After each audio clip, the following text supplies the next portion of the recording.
Qui est extrêmement inquiétant puisque et la Macronie et la droite et l'extrême droite ont réinventé une nouvelle forme de 49.3 qui vise à ce qu'un texte qui est un texte très important avec des enjeux très importants sur la santé des Françaises et des Françaises ne sera pas discuté une seule seconde dans cet hémicycle, passera directement au Sénat pour revenir en commission mixte paritaire où il y a donc, comme vous le savez, 7 députés et 7 sénateurs et c'est à huis clos. Donc l'ensemble de ces débats très importants se tiendront loin des regards de tout le monde, dans un secret complet, et ce qui veut dire que pour les fois d'après, sur n'importe quel texte, le gouvernement pourra ainsi faire en sorte que la seule chambre qui est élue à la représentation directe ne puisse pas être sollicitée sur des débats tels que celui-ci.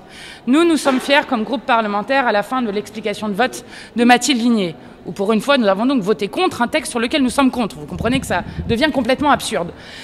Nous sommes fiers à la fin de l'explication de vote de Mathilde Ligné d'avoir brandi des noms et des prénoms de gens qui ont été victimes directement des pesticides, qui sont des agriculteurs et des agricultrices, mais aussi des ouvriers et des ouvrières agricoles, qui sont des riverains, qui sont même des enfants, parce que ce texte de loi aura des conséquences concrètes sur le seul écosystème compatible avec la vie humaine, des conséquences concrètes sur les humains qui vivent un peu partout et qui vont être victimes de ces pesticides, et surtout, ce texte de loi, contrairement à ce qui est dit avec des gens qui nous font la morale sur la souveraineté alimentaire, n'aidera en rien les agriculteurs face au traité de libre-échange que la Macronie ne cesse de signer à tour de bras, n'aidera pas les agriculteurs sur la vie digne, notamment puisque nous avions proposé à plusieurs reprises des prix planchers, l'encadrement des marges, bref, n'aidera pas les agriculteurs à sortir d'un système qui est mortifère.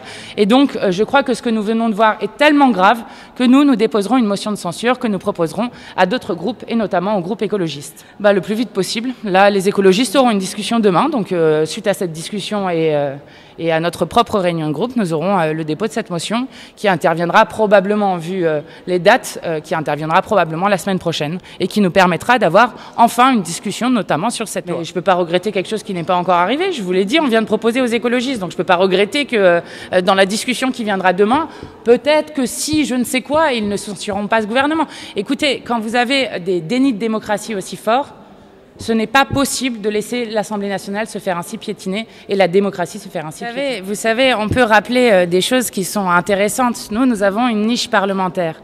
Le seul jour de l'année où nous pouvons choisir l'ordre du jour. Lors de cette niche parlementaire, nous avons essayé d'abroger la retraite à 64 ans, rejetée par l'ensemble des syndicats, l'immense majorité du peuple de France. Et que s'est-il passé dans cette niche? Vous pouvez me rappeler? Il se trouve que la Macronie a fait de l'obstruction toute la journée, sur des virgules, sur un changement de mots, sur des choses absolument ridicules pour nous empêcher de voter. Et nous savons que nous avons une Assemblée nationale qui est favorable à l'abrogation du vol de 2 ans de vie volé au peuple de France et qu'ils refusent qu'on vote. Donc ils ont, on va dire, une obstruction différente, une vision différente de l'obstruction selon qui la pratique. Et la deuxième chose, c'est que nous, contrairement aux mensonges qui ont été dits dans l'hémicycle, nous avions proposé d'enlever des amendements, contrairement à ce qui avait été dit. Nous venons d'adopter un texte fin de vie. Combien y avait-il d'amendements sur un texte fin de vie? 3000. Donc avoir un projet de loi avec 3000 amendements, ce n'est pas infaisable. Et en plus, nous avions proposé d'en enlever. Donc tout ça, ce sont des prétextes qui sont utilisés. Et quand nous avons proposé d'enlever des amendements, la seule chose qu'ils voulaient faire, c'était de faire en sorte que ce texte soit rejeté, ne soit pas discuté. Et encore une fois, je dois dire qu'ils ont raison d'avoir peur de la démocratie à l'Assemblée nationale parce que dans la commission, nous avons fait par exemple voter un moratoire sur les méga-bassines. Donc quand on arrive dans la discussion de certains articles sur va-t-on oui ou non réintroduire des néonicotinoïdes, va-t-on oui ou non continuer avec les méga-bassines, eh bien je vous assure que quand on arrive dans le détail, vous avez peut-être entendu que les 2 présidentes de commission étaient opposées au fait qu'on balaye ce texte de cette façon à l'Assemblée nationale. Je pense que ça veut dire des choses aussi sur l'État, y compris dans la Macronie, de gens qui ne sont pas à l'aise avec certaines de ces mesures et que peut-être ils avaient peur du vote.